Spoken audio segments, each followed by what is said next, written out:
तो first experiment है experiment 1। Experiment 1 इसमें पहले पॉइंट लिख लेते हैं।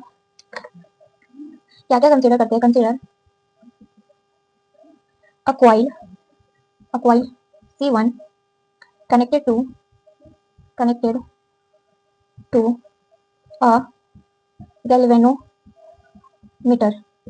तो हमने एक कॉइल C1 जो है कंसीडर किया है जो गैल्वेनोमीटर से क्या है जुड़ा हुआ है, कनेक्ट है। आगे लिखेंगे when the north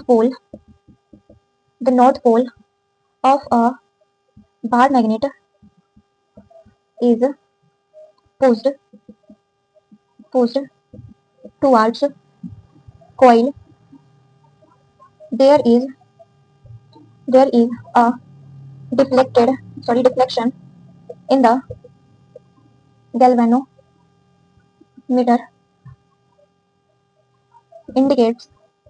indicating the presence of electric current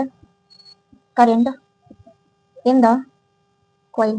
अब इस अकॉर्डिंग क्या करते हैं, फिगर रेडी कर लेते हैं। पहले तो पहले एक्सपेरिमेंट में एक कॉइल C1 कंसीडर किए जो गैल्वेनोमीटर से कनेक्ट है। उसके बाद when the north pole of a bar magnet is pushed towards coil, तो जब हम नॉर्थ पोल को कॉइल के टुवर्ड्स क्या करते हैं, पुश करते हैं, तो वहां पे गैल्वेनोमीटर डिफ्लेक्शन स्टार्ट कर देता है, डिफ्लेक्ट होना स्टार्ट कर देता है। अब जब गैल्वेनोमीटर जो है डिफ्लेक्ट होना स्टार्ट करता है तो इससे हमें ये पता चलता है कि कॉइल जो है, ठीक है, वहां पे इलेक्ट्रिक करंट प्रेजेंस है, ये चीज हमें पता चलता है। अब हम फिगर से देख लेते हैं।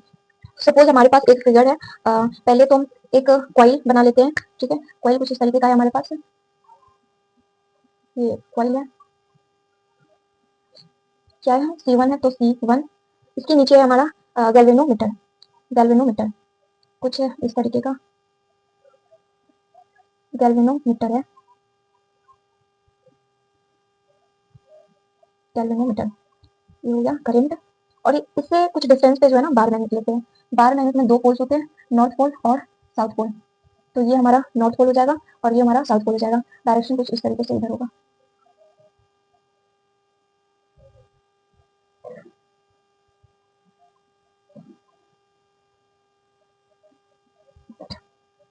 हो गया।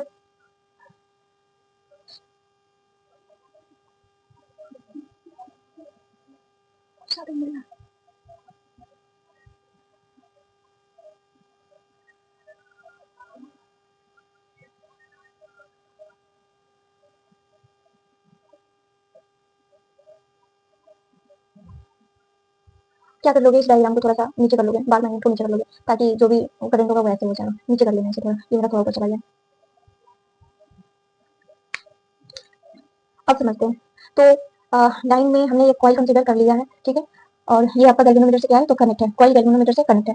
उसके बाद जब हम नॉर्थ पोल को, मतलब ये जो हमारा बार मैग्नेट है और इसमें का जो नॉर्थ पोल है, इसे हम कॉइल के टुवर्ड्स पुश करते हैं, तो यहाँ से हमें क्या पता चलता है कि गैल्वेनोमीटर जो है डिफ्लेक्शन होना यहाँ पे क्या होता है, स्टार्ट हो जाता है। जब गैल्वेनोमीटर डिफ्लेक्ट होना स्टार्ट हो जाता है तो हमें पता चलता है कि यहाँ पे करंट जो है, इलेक्ट्रिक करंट जो है प्रेजेंट है, ठीक है। तो ये हमारा फर्स्ट एक्सपेरिमेंट में देखा गया था कि जब हम कोई कॉइल लेते हैं और बगल में कोई बार मैग्नेट लेते हैं और जब नॉर्थ पोल को कॉइल के आगे की डायरेक्शन में ले जाते हैं, टुवर्ड्स द कॉइल करते हैं, तो यहाँ पे आपका क्या होता है, गैल्वेनोमीटर तो यहाँ पे क्या होता है, आपका गैल्वेनोमीटर डिफ्लेक्शन होना स्टार्ट हो जाता है, जिससे हमें पता चलता है कि यहाँ पे इलेक्ट्रिक करंट क्या है, प्रेजेंट है। तो ये तो देखा गया था इस एक्सपेरिमेंट में। कुछ और इसके पॉइंट है जो हम वो भी कवर कर लेते हैं, इसे हम इरेज करते हैं। ये फिगर को बनाना है, थोड़ा सा इस बार मैग्नेट को क्या कर देना है, नीचे कर देना है, ताकि लाइनिंग जो है ना सीधा हो जाए सही से। ये मेरा थोड़ा सा ऊपर हो चुका था।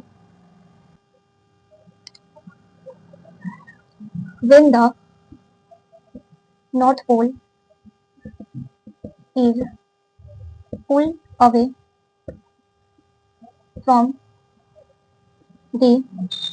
from the coil, comma, there is a deflection in the opposite direction. That is, current flows in the opposite direction। Simple है, जैसे कि हम फिगर में देखे थे, जब नॉर्थ पोल को, फिगर में क्या कर रहे थे, जब नॉर्थ पोल को कॉइल की साइड ले जा रहे थे, ठीक है, कॉइल की साइड ले जा रहे थे, कॉइल के टुवर्ड्स ले जा रहे थे, तो वहां पे गैल्वेनोमीटर डिफ्लेक्शन करना स्टार्ट कर देते थे, डिफ्लेक्ट होना स्टार्ट हो जाते थे, जिससे हमें पता चलता था कि इलेक्ट्रिक चार्ज वहां पे है, ठीक है, इलेक्ट्रिक करंट वहां पे है। अब नॉर्थ पोल को कॉइल के टुवर्ड्स ले जा रहे थे तो इलेक्ट्रिक करंट उसी डायरेक्शन में हो रहा था, ठीक है, करंट भी फ्लो उसी डायरेक्शन में कर रहे थे। अगर हम नॉर्थ पोल को कॉइल के अपोज डायरेक्शन में ले जाएंगे तो सिंपल सा बात है कि वहां पे आपका जो गैल्वेनोमीटर डिफ्लेक्शन करेगा तो वहाँ पे करंट भी किस डायरेक्शन में फ्लो करेगा, अपोजिट डायरेक्शन में ही करेगा। सिंपल सा बात है। when the north pole is pulled away from the coil, जब नॉर्थ पोल जो है आपका कॉइल के अवे है, there is a deflection in the opposite direction, तो वहाँ पे गैल्वेनोमीटर डिफ्लेक्शन किस डायरेक्शन में करते हैं, अपोजिट डायरेक्शन में, और करंट भी फ्लो किस डायरेक्शन में होता है, तो अपोजिट डायरेक्शन में। और वही अगर आपका नॉर्थ पोल जो है, वही अगर आपका नॉर्थ पोल जो है टुवर्ड्स द कॉइल होता तो वहाँ पे करंट भी उसी डायरेक्शन में फ्लो करता, ठीक है, और डिफ्लेक्शन भी उसी डायरेक्शन में होता। और अगर नॉर्थ पोल जो है कॉइल के अवे हो रहा है तो ये डिफ्लेक्शन अपोजिट डायरेक्शन में करेंगे गैल्वेनोमीटर, और करंट भी फ्लो क्या होगा, अपोजिट डायरेक्शन में होगा। फिगर में हमने बनाया है। तो थर्ड इसका पॉइंट क्या होगा एक्सपेरिमेंट का, लिखेंगे क्या इसमें last, the deflection is larger when the magnet is pushed pulled faster, ठीक है। तो बोला क्या गया है कि जितना ही तेजी से आप बार मैग्नेट को कॉइल के नजदीक ले जाइएगा या उससे दूर ले जाइएगा उतना ही तेजी से वहाँ पे क्या होगा, डिफ्लेक्शन होगा। जितना तेजी से ले जाएंगे या जितना तेजी से दूर करेंगे उतना ही तेजी से यहाँ पे क्या होगा, डिफ्लेक्शन होगा। तो ये हमारा एक्सपेरिमेंट 1 था हेनरी का। नेक्स्ट देखेंगे एक्सपेरिमेंट 2।